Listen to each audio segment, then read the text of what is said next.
Where we had left off on Monday's lecture was we had introduced the idea of a net rate. So the net rate of any species I, we had defined as the sum of the rates of that in every reaction J. So J ran from 1 to Q, where Q was however many reactions we had. That was the big change that we had going from a single reaction to a multiple reaction. We also stopped using X, so we don't have conversion in the form of a differential anymore. Now all the differentials that we end up solving will look either like dNI dt is equal to the rate of I times V. So that's the most general one. That's the one you would have to use, for example, if you had volume changing. Or if you wanted to use the concentration, dNI dt is equal to Ri, if the volume is constant. And so those become the differentials that we typically have to solve for a multiple reaction system. We don't bother writing this in any more expanded form. For example, we will never write that in terms of a conversion because we don't calculate a conversion until we're completely done solving the problem. So we would go through and calculate all the moles of I, all the moles of C, or molarity of C, and then only when we're all done do we actually calculate the conversion. So conversion won't show up anymore as a term in the differential if you have multiple reactions. A couple things that I hadn't had time to get to at the end of last lecture was mostly terminology. There are a couple of definitions in here, but mostly terminology. In case you ever work with multiple reactions, which you probably will, sort of, I don't know if I would call it classically or unclassically or traditionally.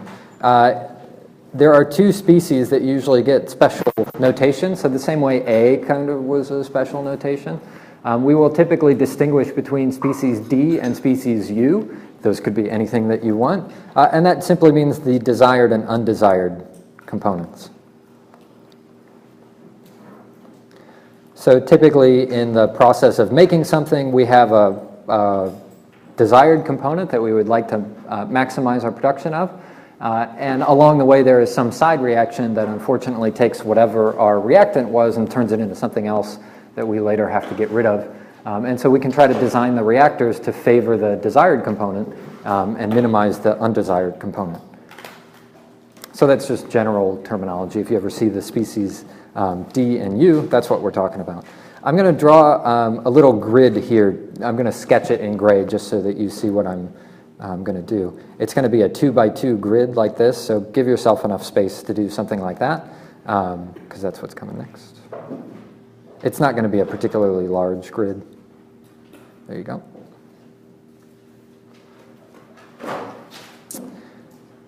There are two special quantities, kind of like conversion. So one of the things that we try to optimize is conversion of a reactant, right? Presumably somebody paid money for that reactant. You would like to use as much of it as you can. When you have multiple reactions, you can kind of cheat the system there and use as much of it as you can by doing something you didn't want to do in the first place, right? I could use up all of the fuel doing something I didn't want to do or creating something I didn't want to create.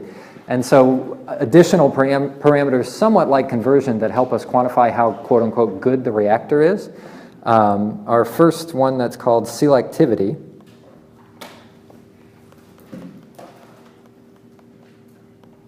Selectivity usually gets abbreviated as S subscript D/U.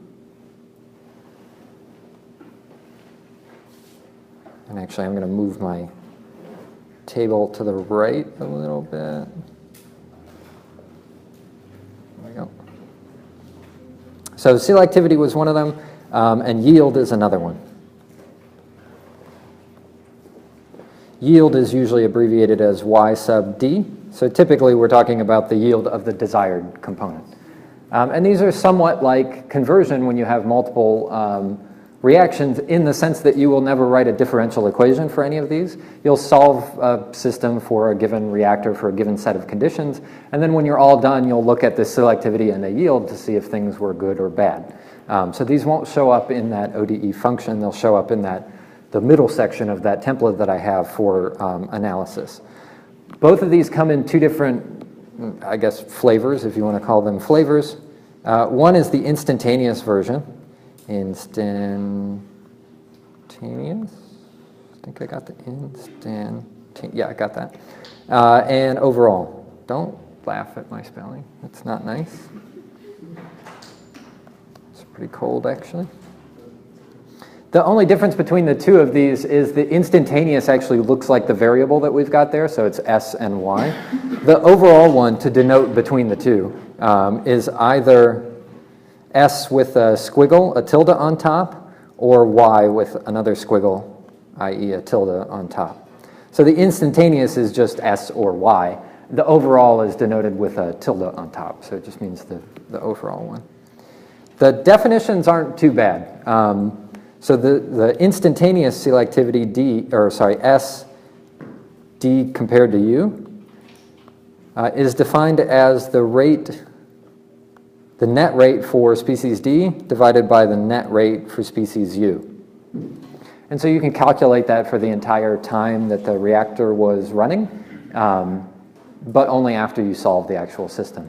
As far as I know, there's not a way for you to accumulate that data as ODE 45 is solving, so you just have to wait until you get the full solution and then go back and calculate it along the way. The overall selectivity, S with a tilde on it, D compared to U, has a slightly different definition, but it's not too bad. It's just the moles of species D divided by the moles of species U. There's no derivations for any of this stuff, right? They're just definitions. There are various ways that we can quantify the system.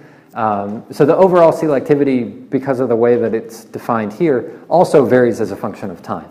And so you could plot selectivity as a function of time in your reactor because the moles of the desired and the moles of the undesired are also changing as a function of time.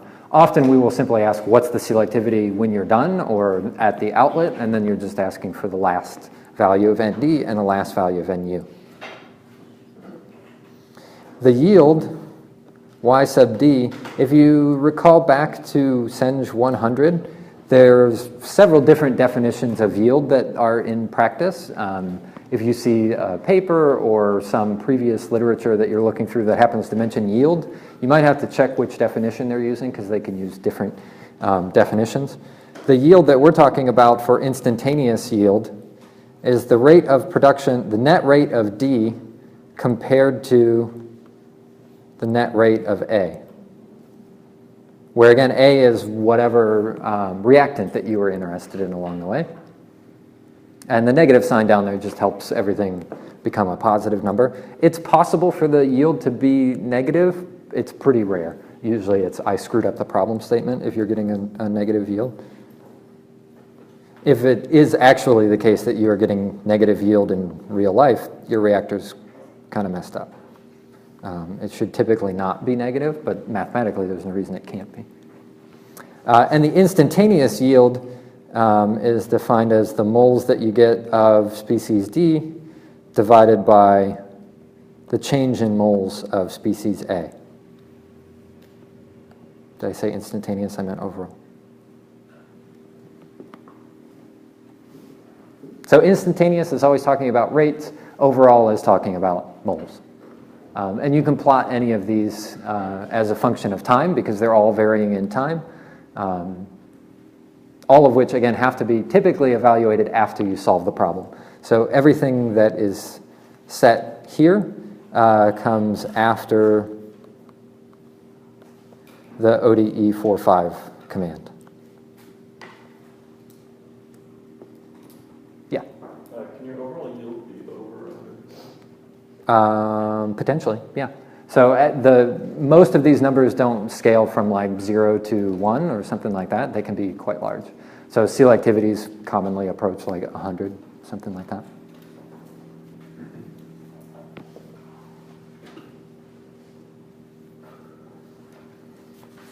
And that's it. That's all the terminology for multiple systems. We will have to revisit this particular table when we get to flow reactors, but not by much.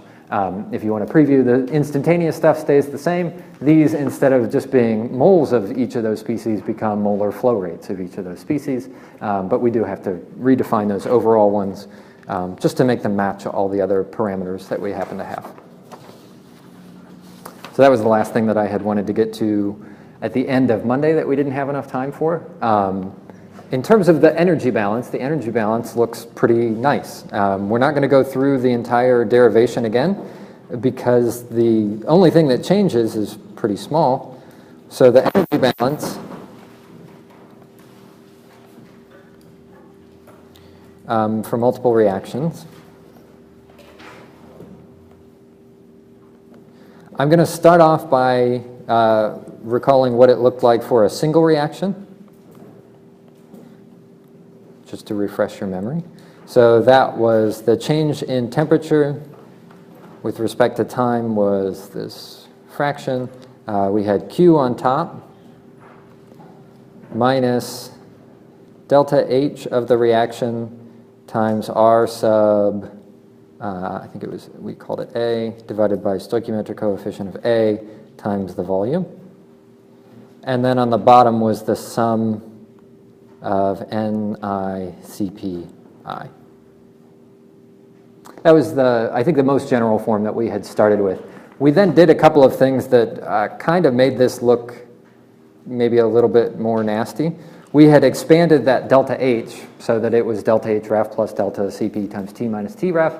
That would still hold here if you had to adjust an enthalpy for a temperature. I'm not going to expand it in that particular way, but it still holds as it did before.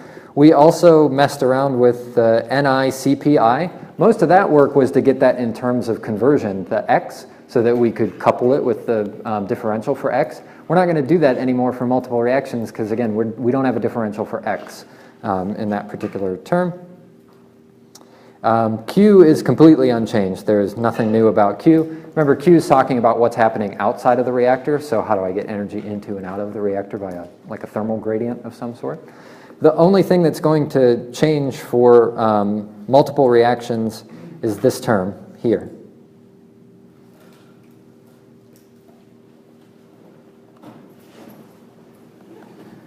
That's it. And so the change for that is going to be, instead of having, I'm going to rearrange it slightly just so that you see the relationship. Instead of having the volume times delta H times Ra divided by the stoichiometric coefficient of A,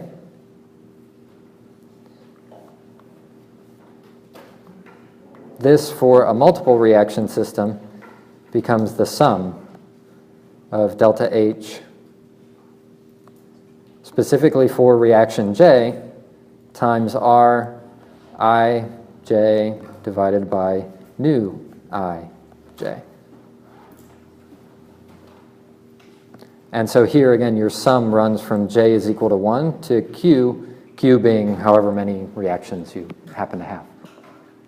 So every reaction will have its own enthalpy of reaction. Every reaction will have its own rate. That was what we had seen yesterday. So yesterday we spent our time looking at that and calculating net rates and that sort of stuff.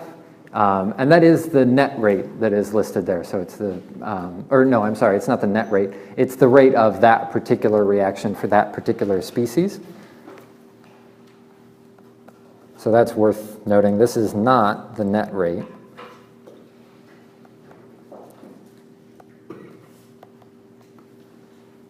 For species I.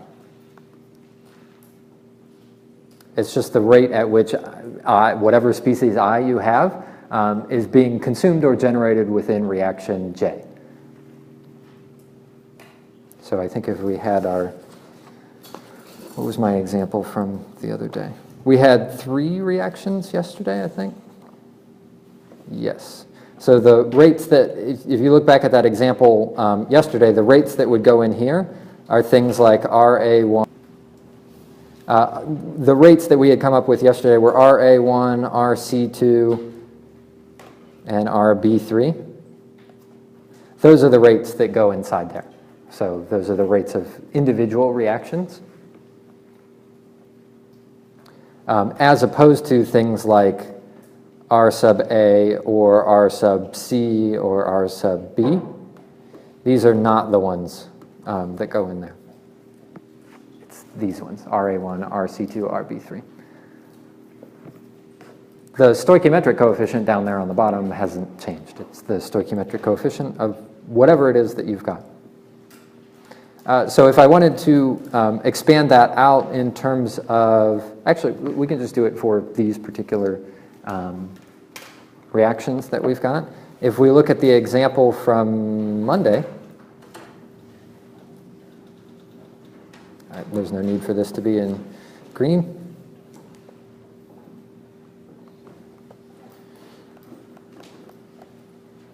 If we wanted to solve the energy balance for a non-isothermal reactor, and we were trying to evaluate that term, the sum of delta H for reaction J, Rij over nu Ij. Remember, the reactions that we had were A goes to B plus C, C goes to 2A, and 3B went to 2C. And we had written for each one of those a reaction rate for RA1, a reaction for RC in 2, and a rate for, what was the last one, B in reaction 3. I think we had said that all of those were elementary reactions, so you can look a day backwards in your notes and find out which one of those are, which one of those we're talking about. Each one of these is then also going to have its own delta H. How do you find those? You could use something like kcalc to find them. I could just give you whatever those happen to be. But at any rate, you're going to have a delta H for reaction 1, a delta H for reaction 2, and another one for 3. So this process of evaluating that sum is different from what we had done with a net rate. Also another place where you can get confused, because you could want to try to drop your net rates into there. The thing that will help you avoid doing something like that is don't forget what is being summed here. So J is equal to 1 to Q. Oops. So we're summing over the reactions. Oh, my wrist guard's not up. That's what's going on. So if I wanted to write each one of these out, actually I guess I'm going to have to move down a little bit. That will end up being delta H1, R of some species I in reaction 1 divided by its stoichiometric coefficient in reaction 1, plus delta H of reaction 2 times some other component I in reaction 2 divided by stoichiometric coefficient of I in 2, delta H3 times Ri in 3 divided by the stoichiometric coefficient. So I've used I there every single time, but the I really doesn't matter. You can pick different I's, right? As we saw yesterday, yeah, it's still on, right? Okay. As we saw yesterday when we were writing the net rates, some of the species won't participate in all of the reactions. So you can pick any species when you're to this stage and you have to say, I need a reaction rate here for reaction 1. I can pick any of those species. Whatever ones are available inside reaction 1 is how I can write that term out. So since we yesterday wrote those reaction terms in this particular way, choosing A for reaction 1, C for reaction 2, and B for reaction 3, I'm just going to leave those in this particular example and use their stoichiometry. So if I want to write the first one, that'll still be delta H1. The rate that we're going to choose to use is RA1, because that was the way that we wrote it yesterday. And the stoichiometric coefficient of A in reaction 1 is -1. That's this stoichiometric coefficient. And then we repeat that for all of the remaining ones. So delta H2, the way we were given the rate for that one was in terms of C. So we would write RC2 here. And the stoichiometric coefficient for C is also -1. Let's put that in parentheses just in case that's not clear what that's doing. And then plus the third one is delta H of the third reaction times R, what did we write for that one? B. And the stoichiometric coefficient for B in reaction 3 is -3. There was a question yesterday, I can't remember, or maybe it was even further than that. Can we mess with the stoichiometry when we're doing these problems? Sure, as long as you do it before you ever start. The other time that you could maybe not want to mess with stoichiometry is if somebody tells you the rate law is elementary and they gave you a reaction in a particular form. Don't mess with the stoichiometry if they told you it was elementary and they gave you the rate, because when they gave you the reaction, when they give you that reaction, they're telling you what the rate is.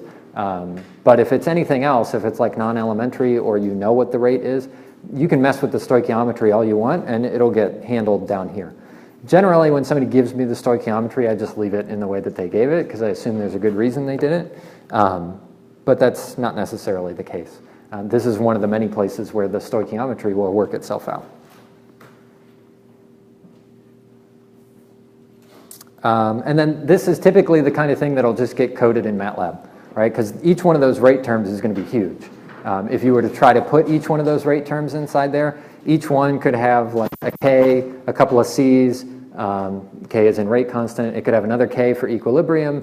All those Ks could have things like A and EA for the Arrhenius expressions or delta H's for the equilibrium Ks. I generally I don't think I've ever written this expression in more detail than what I have right there, because you'll have those variables inside MATLAB and you don't need to know exactly what their forms are. You can just refer to them as RA1, RC2, and RB3. So you're probably never going to see me write this in too much more detail than that. But all those other forms, the RAs and the delta H's, those all behave the same way as in single reactions. There's just more of them now.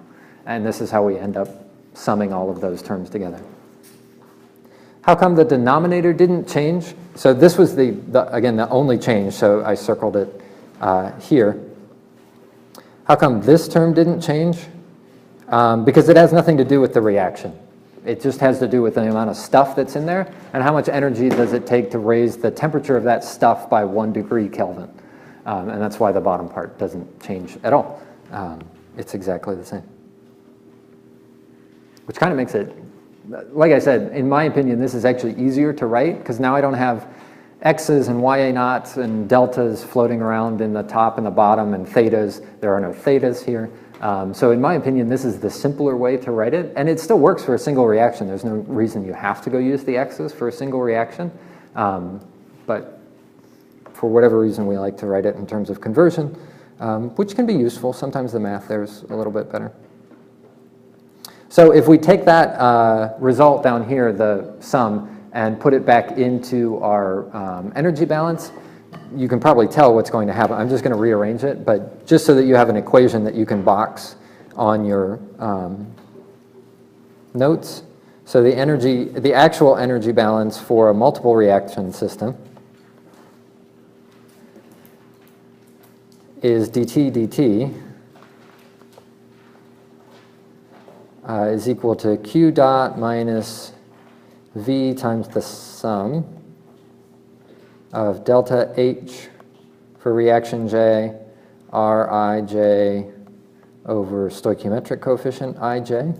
And that sum up there in the top is always from J is equal to 1 to Q, so over all of the reactions. And then the sum in the bottom is the moles of each species I times their heat capacity I. And so this sum is I is equal to 1. I don't think we ever actually defined the number of species. We'll just say N. N's a pretty common number. And that's the energy balance. Just keep in mind that this sum is over reactions. And the sum in the bottom, this one, is over species.